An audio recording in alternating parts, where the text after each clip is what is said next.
امتی کا تعلق اور رشتہ انتہائی گہرا ہے۔ محبوب دو جہاں صلی اللہ علیہ وآلہ وسلم سے اسی رشتے کی نسبت سے محبت یہ ایمان کا حصہ ہے۔ بغیر حب رسول کے ایمان کی حلاوت اور تکمیل حاصل نہیں ہوتی، اور محبت کے لیے ضروری ہے کہ بندہ اس کریم ذات کے بارے میں معلومات رکھتا ہو۔ علماء نے محبت کی 3 وجوہات بیان فرمائی ہیں۔ کسی کے حسن اور جمال کی وجہ سے محبت کی جاتی ہے، کردار کی وجہ سے محبت کی جاتی ہے، یا اس کی عطا اور کرم نوازی کی وجہ سے، سخاوت کی وجہ سے محبت کی جاتی ہے۔ اور جان عالم نور مجسم صلی اللہ علیہ وآلہ وسلم میں یہ تینوں چیزیں بدرجہ اتم پائی جاتی ہیں۔ میرے محبوب علیہ السلام کی صحابت، میرے محبوب علیہ السلام کا کردار، میرے محبوب علیہ السلام کا حسن و جمال کس قدر اعلیٰ تھا کہ صحابت مصطفیٰ ہر ایک پر عیاں ہے۔ میرے قریب سے گر قطرہ کسی نے مانگا، دریا بہا دیے ہیں دربے بہا دیے ہیں۔ در مصطفیٰ وہ در ہے۔ مسلم شریف کے اندر حدیث طیبہ ہے، ایک قبیلے کے شخص حاضر خدمت ہوئے، اسلام قبول کیا اور کہنے لگے فلاں پہاڑ کی دامن کی بیچ میں جو بکریاں ہیں وہ مجھے دے دی جائیں۔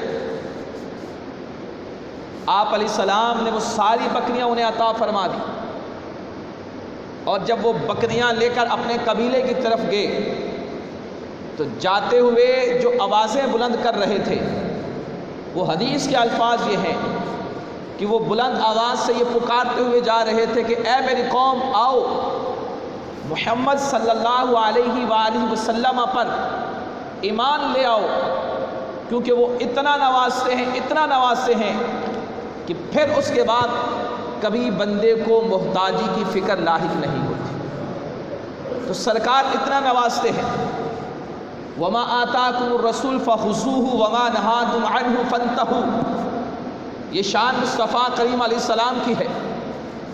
اور منافقین کو اللہ تعالیٰ نے فرمایا کہ انہیں یہی بات بری لگتی ہے کہ اللہ اور اس کا رسول غنی فرماتا ہے، تو یہ بات انہیں بری لگتی ہے۔ سورہ توبہ کو اٹھائیے تو میرے محبوب علیہ السلام کی سخا، کائنات میں حضور جیسا کوئی سخی نہیں۔ آپ علیہ السلام نے فرمایا سب سے بڑا اجود، جود و سخا والا اور رب کی ذات ہے، اور پھر اس کے بعد سرکار دو عالم علیہ السلام کی ذات اقدسی، سب سے بڑی جود و سخا والی۔ کردار مصطفیٰ صلی اللہ علیہ وآلہ وسلم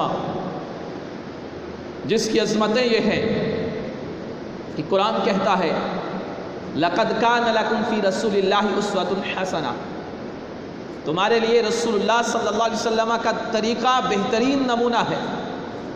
وَإِنَّكَ لَعَلَىٰ خُلُقٍ عَظِيمٍ، اے محبوب علیہ السلام آپ خلق عظیم کے مرتبے پر فائز ہیں۔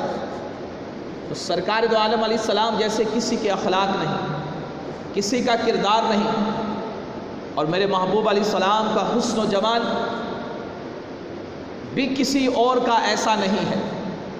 حضرت حسان بن ثابت نے فرمایا وَأَحْسَنُ مِنْكَ لَمْ تَرَ قَطُّ عَيْنِي وَأَجْمَلُ مِنْكَ لَمْ تَلِدِ النِّسَاءُ، یا رسول اللہ صلی اللہ علیہ وسلم آپ جیسا حسین آج تک میری آنکھ نے دیکھا نہیں، دیکھتی کیسی آپ جیسا حسین تو کسی نے جنا ہی نہیں۔ آپ کو اللہ نے ہر عیب سے پاک بنایا ہے، خلقت مبرأ من کل عیب کأنک قد خلقت کما تشاء۔ اے محبوب علیہ السلام، لگتا یوں ہے کہ رب نے آپ کو آپ کی مرضی کے مطابق پیدا فرمایا۔ سامعین محترم، میرے محبوب علیہ السلام کا حسن و جمال کیا تھا کہ جو ایک مرتبہ روح مصطفیٰ کو دیکھ لیا کرتا تھا وہ آپ علیہ السلام پر فریختہ ہو جایا کرتا تھا، آپ علیہ السلام کی محبت میں گرفتار ہو جایا کرتا تھا۔ میرے محبوب علیہ السلام کے حسن کا عالم یہ تھا کہ حضرت ابو ہریرہ فرماتے ہیں کأن الشمس تجری فی وجہہ، چہرہ انور کے حسن کا عالم یہ تھا کہ گویا آسمان کا سورج چہرہ مصطفیٰ پر چل رہا ہے۔ میرے محبوب علیہ السلام کا حسن یہ تھا، مولا کائنات فرماتے ہیں کہ نہ آپ جیسا حسین پہلے کبھی دیکھا اور نہ آپ کے بعد کبھی ایسا دیکھا۔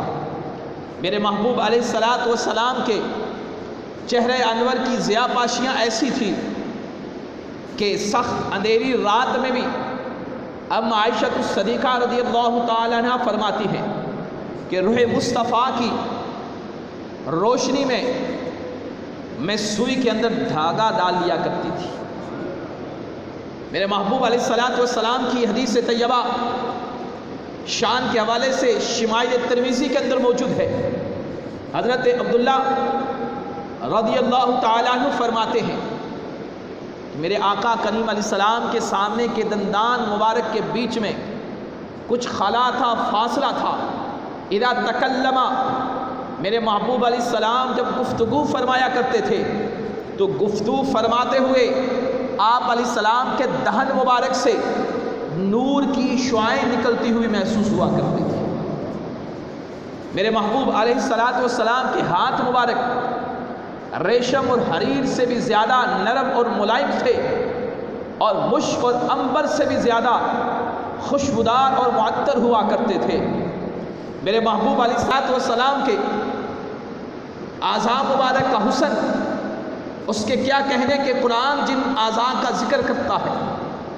میرے محبوب علیہ السلام کا پسینہ مبارک کہ جس کی خوشبوئیں جس گھر میں چلی جاتی تھی تو اہل مدینہ اس کو بیت الطیبین، خوشبو والا گھر کہہ کر پکارا کرتے تھے۔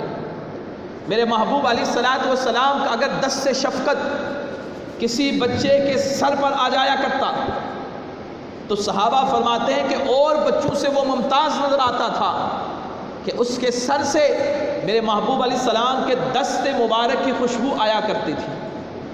یہاں تک کہ آقا کریم علیہ السلام کسی راستے پر چل جایا کرتے تھے، قدمین مبارک رکھ دیا کرتے تھے تو صحابہ فرماتے ہیں اگر کوئی تلاش کرنے والا آتا تو میرے محبوب علیہ السلام کے پسینہ مبارک کی خوشبو سے وہ یہ محسوس کر لیا کرتا تھا کہ آقا کریم علیہ السلام کس راستے پر چل کر گئے۔ میرے محبوب علیہ السلام کے حسن و جمال کا کیا کہنا کہ بڑے بڑے دشمن بھی جب روح مصطفیٰ کو دیکھتے ہیں۔ حضرت عبداللہ بن سلام رضی اللہ تعالیٰ عنہ یہود کے بہت بڑے عالم تھے اور یہودی انہیں آقا کریم علیہ السلام کے ساتھ مناظرے کے لیے لے کر آئے کہ مناظرہ کرو کہ یہ معاذ اللہ نبی سچے نہیں ہیں۔ حضرت عبداللہ بن سلام جدی پشتی بڑے عالم تھے اور بڑے علماء میں یہود کے ان کا شمار تھا۔ جب روح مصطفیٰ صلی اللہ علیہ وسلم کو دیکھا، بارگاہ مصطفیٰ میں حاضر ہوئے، کوئی ڈیبیٹ نہیں ہوئی، کوئی گفتگو نہیں ہوئی، کوئی مناظرہ نہیں ہوا، بلکہ روح مصطفیٰ کو دیکھ کر ہی کلمہ پڑھ لیا اور کہنے لگے، فرمانے لگے کہ بلا یہ اتنا حسین چہرہ بھی کسی جھوٹے شخص کا ہو سکتا ہے۔ آپ فرماتے ہیں کہ اگر بالفرض میرے محبوب علیہ السلام کے نبی ہونے کی کوئی اور دلیل نہ بھی ہوتی تو فرماتے ہیں کہ صرف روح مصطفیٰ، چہرہ مصطفیٰ، حسن مصطفیٰ ہی آپ علیہ السلام کے سچے نبی ہونے کی دلیل کے لیے کافی تھا۔ حضرت ثمامہ بن اسال رضی اللہ تعالیٰ عنہ کی حدیث مسلم شریف کے اندر موجود ہے، بڑی طویل حدیث طیبہ ہے۔ اپنی قوم کے سردار ہیں، قتل کے ارادے سے نکلے، پکڑے گئے، مسجد نبوی کے ستون کے ساتھ باندھ دیا گیا۔ میرے محبوب علیہ السلام تشریف لائے، پوچھا ثمامہ کیسے ہو؟ کہا اگر قتل کرو گے تو ایک عزت والے خاندان والے کو قتل کرو گے، اگر معاف کرو گے تو بڑے ایسے شخص کو معاف کرو گے کہ جو بدلہ اچھا دینے والا ہے، اور اگر مال چاہیے تو مال بھی مل جائے گا۔ یعنی ایسے سخت الفاظ آگے کہتا ہے۔ ابھی مسلمان نہیں ہوتے، دوسرے دن تیسرے دن یہی معاملہ ہوا۔ میرے محبوب علیہ السلام نے تیسرے دن فرمایا ان کو چھوڑ دو، کھول دو۔ کھول دیے گئے، تھوڑی دیر کے بعد واپس آئے اور عرض کرنے لگے یا رسول اللہ صلی اللہ علیہ وسلم، جب تک میں ایمان نہیں لایا تھا کائنات کے سارے چہروں میں سے سب سے زیادہ نفرت مجھے آپ کے ساتھ تھی، مگر اللہ کی قسم اب پوری کائنات کے چہروں میں سب سے زیادہ محبوب وہ آپ کا چہرہ ہے۔ میرے محبوب علیہ الصلوۃ والسلام کے حسن و جمال کا یہ عالم تھا کہ سیدہ عائشہ رضی اللہ تعالی عنہا فرماتی ہیں کہ ایک مرتبہ میرے ہاتھ سے سوئی گر گئی، محبوب دو جہان صلی اللہ علیہ وسلم جلوہ گر ہوئے، میں وہ تلاش کر رہی تھی۔ جب حجرہ مبارک میں محبوب دو جہاں صلی اللہ علیہ وسلم جلوہ گر ہوئے تو آپ علیہ السلام کے چہرہ انور کی اس روشنی کی وجہ سے میں نے اس سوئی کو تلاش کر لیا۔ میرے محبوب علیہ السلام کے چہرہ انور کا عالم یہ تھا کہ حضرت جابر بن سمرہ فرماتے ہیں کہ 14ویں رات کا چاند تھا، آقا کریم علیہ السلام نے سرخ دھاری دار جبہ زیب تن فرمایا ہوا تھا۔ فرماتے میں کبھی آسمان کی طرف دیکھتا، کبھی روح مصطفیٰ کی طرف دیکھتا، اور آخر میں فیصلہ یہ کیا کہ آقا کریم علیہ السلام کا چہرہ چاند سے بھی زیادہ خوبصورت ہے۔ کسی شاعر نے کیا خوب کہا کہ ان کو چاند سا کہوں، ان کو چاند سا کہوں یہ کہاں کا انصاف ہے، ان کو چاند سا کہوں یہ کہاں کا انصاف ہے، چاند کے چہرے پر تو داغ ہیں، مصطفیٰ کا چہرہ صاف ہے۔ وما علیہ